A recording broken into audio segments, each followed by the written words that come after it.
Wala pang namomonitor ang Bureau of Immigration o BI na lumabas na ng bansa ang religious leader na si Apollo Quiboloy at si suspended Bamban Tarlac Mayor Alice Guo.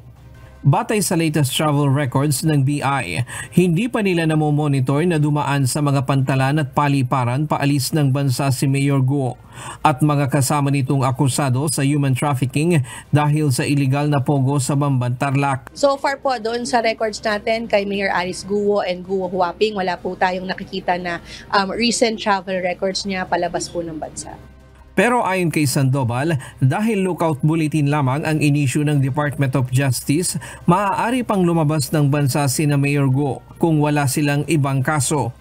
Although tandaan po natin na lookout bulletin lamang po ang in-issue sa ngayon, ang ibig sabihin po noon ay maaari pang lumabas ng bansa yung mga nakalista doon kung sila po ay walang ibang kaso dito sa Pilipinas o walang ibang violation na encounter dito po sa Pilipinas.